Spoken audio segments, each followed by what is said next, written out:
doctor Simón, por favor, continúe con su ponencia, cuéntenos de usted y adelante, por favor. Perfecto. Gracias, Carlos, por la oportunidad. Quiero ver si se está viendo mi presentación. Sí, señor, hay que ponerla en modo amplio y listo. Perfecto. Ok.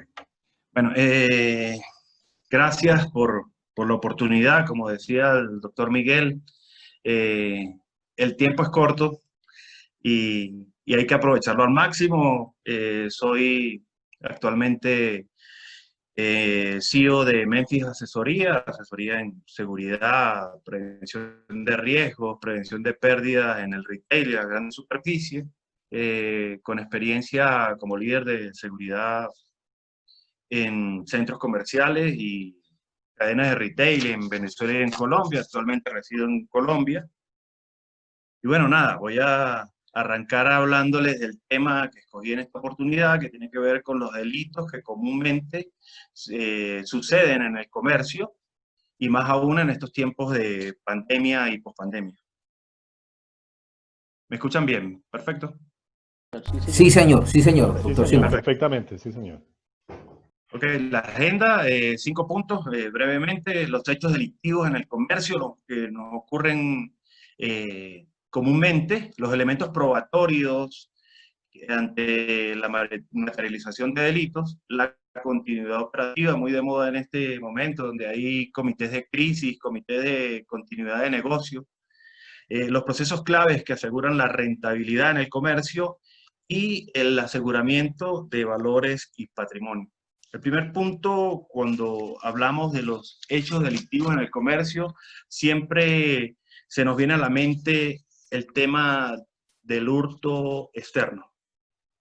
Pero antes de hablar de ello, es importante dimensionar, cuando se trata de hurto, cómo nos está ocurriendo, dónde nos está ocurriendo, cuándo, cómo, quién, y lo más importante aún, la frecuencia y el impacto. La frecuencia quiere decir los niveles de ocurrencia en cada unidad de negocio, y el impacto a la operación y al patrimonio de la empresa. Eso es importante referirlo y dimensionarlo para que nos permita, de manera u otra, establecer foco y acciones concretas para gestionar el riesgo.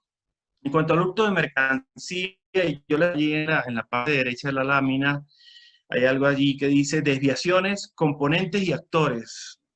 Es que cuando hablamos de cada uno de esos delitos que están listados, tenemos que hablar de los actores internos y externos. Cuando hablamos del hurto de mercancía, necesariamente debemos hablar de los ajustes de mercancía y la merma como impacto, como indicador clave impactado por esos ajustes. Y es que cuando dimensionamos la merma, en primer lugar hablamos de los errores administrativos. Entonces estos errores administrativos no constituyen delitos, mas sí impactan la rentabilidad del negocio.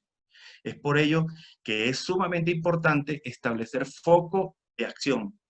El segundo de los casos que influyen en la merma tiene que ver con el hurto interno y luego el hurto externo. Entonces, cuando escuchamos a alguien hablar acerca de la afectación que tiene su negocio, hablamos, no, es que la banda, el mechero, el hormigueo, o como se llama en cualquiera de nuestros países, y no vemos que, oye, es más importante impactar al evitar, a la rentabilidad del negocio, manejando adecuadamente la gestión del inventario, evitando los errores internos y luego manejar el hurto interno.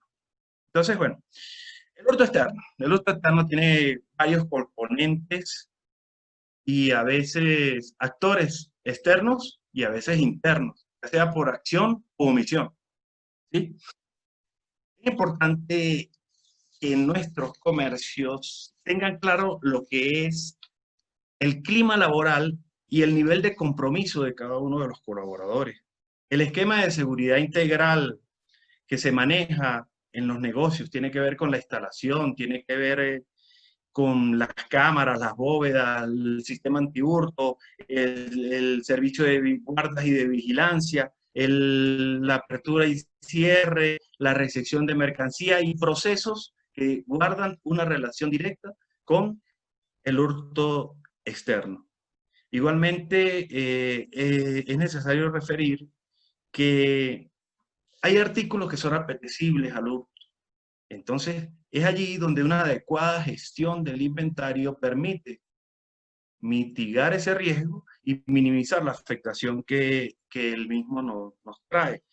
Los procesos referidos a la gestión del inventario, los procesos de judicialización y hasta dónde vamos en el tema de la judicialización, las campañas disuasivas internas y externas que permiten generar un ambiente de control dentro de las unidades de negocio y qué información estamos compartiendo.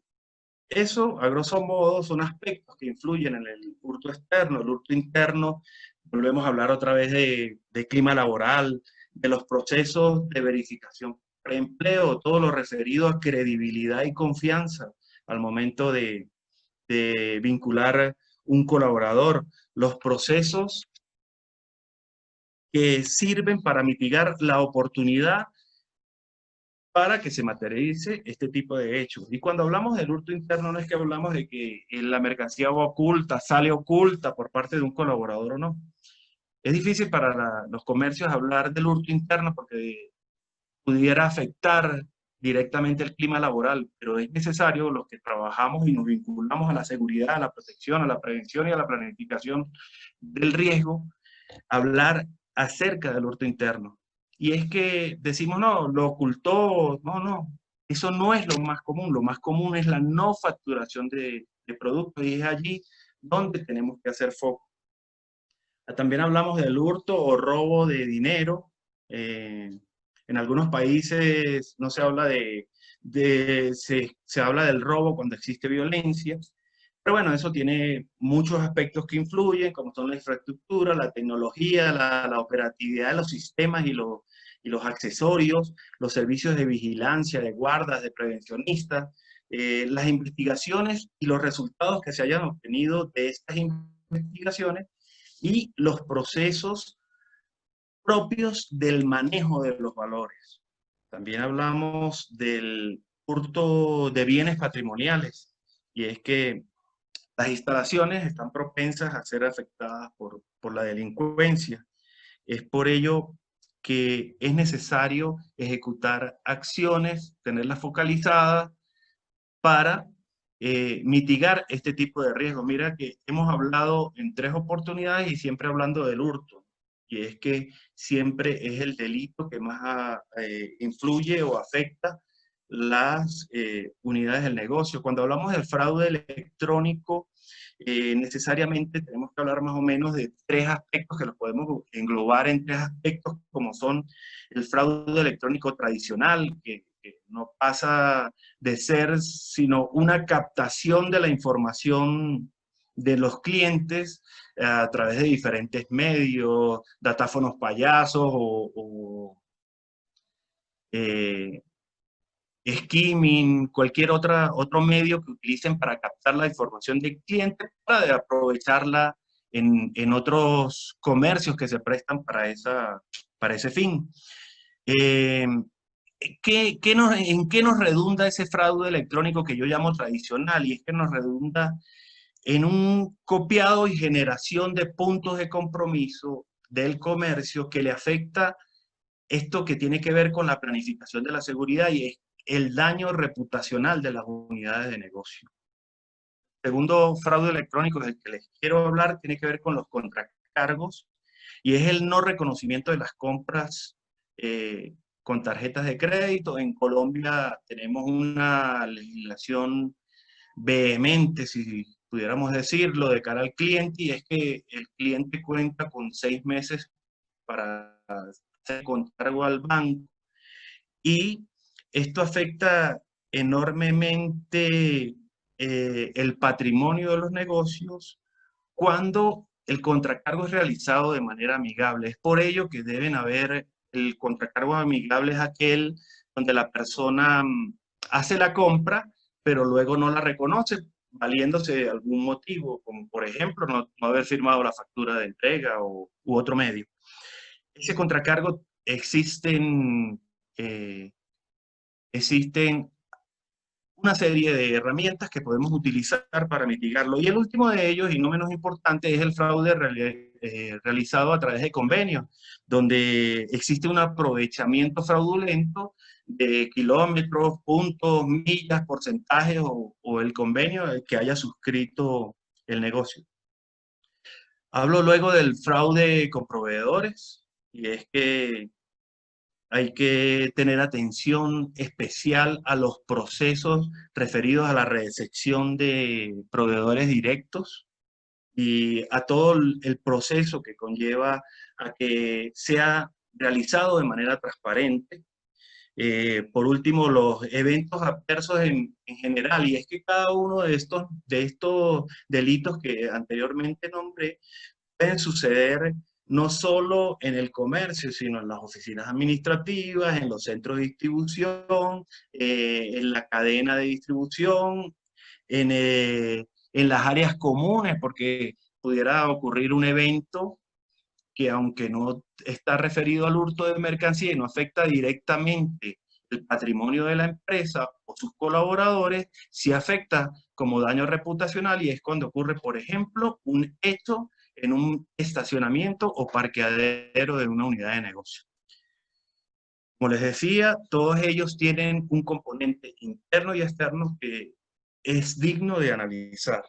Les voy a hablar acerca de las pruebas a continuación, y es que todos los que estamos aquí pues tenemos una visión más o menos clara de lo que son las pruebas. Lo importante de esto es el sentido de legalidad que las pruebas deben tener, y que son obtenidas son obtenidas de buena fe y no de manera fraudulenta, y no han sido manipuladas o alteradas.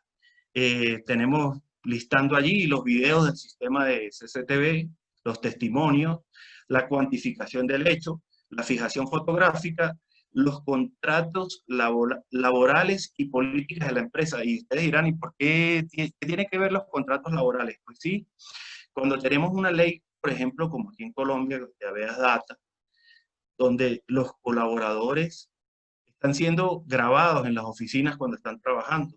Y si se comete un delito en las oficinas o en cualquier área común de una instalación, pues es necesario que dentro de los contratos laborales y las políticas de la empresa quede claro que los colaboradores están siendo grabados también. Lógicamente, bueno, y ya en cuanto a las pruebas, lo último que tenía yo que agregar es lo referido a la cadena de custodia.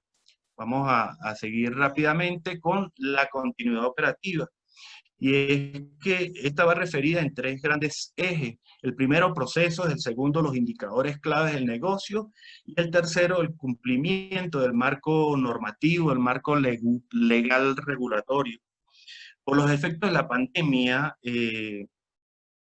los comercios han implementado comités de crisis, comités de continuidad de negocio, que sin duda deben prestar real atención a toda la normativa que se está generando por la pandemia.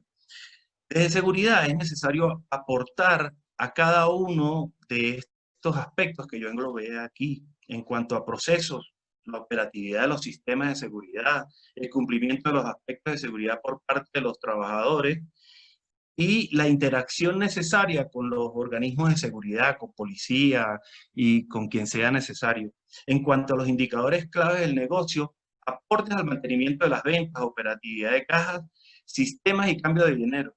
Y es que debemos hacer posible que los colaboradores lleguen a trabajar, que las cajas estén operativas, que los negocios... señor. Un minuto, por favor. Perfecto. El cumplimiento de los procesos de gestión en cuanto al inventario y los indicadores de criminalidad del entorno. Voy a continuar hablando acerca de los procesos que aseguran rentabilidad. Aquí los voy a listar de la siguiente manera: gestión de inventario, y tiene que ver con la disponibilidad de productos para nuestros clientes; el e-commerce y canales virtuales, que está relacionado con la calidad, precio, disponibilidad, tiempo de entrega, medios de pago disponibles, pero también con la cuota de que ese comercio cumpla con el compromiso social y la preservación del medio ambiente. La credibilidad y confianza, proceso no negociable y de obligatorio cumplimiento para garantizar y saber con quién estoy trabajando a mi lado.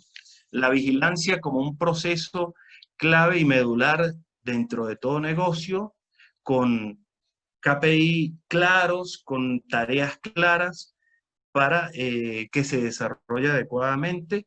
El control de daños y la reputación, que tiene que ver con la planificación de la gestión del riesgo y está referido a la opinión pública y prestigio de la empresa. Por último, y ya para finalizar, el aseguramiento de los valores y patrimonio, el alivio de valores en caja. Esto tiene que ver con la frecuencia de recogida de valores, la frecuencia de los alivios que se realizan y que se realicen adecuadamente, luego que ese dinero sea consignado, depositado de manera adecuada en bóvedas operativas, y por último, el aseguramiento de las zonas donde se consignan esos valores mediante una adecuada señalización, visualización de cámaras y con sistemas realmente operativos. El fin de esto es que, tal como lo dice en la lámina, nuestros comercios no deben ser atractivos al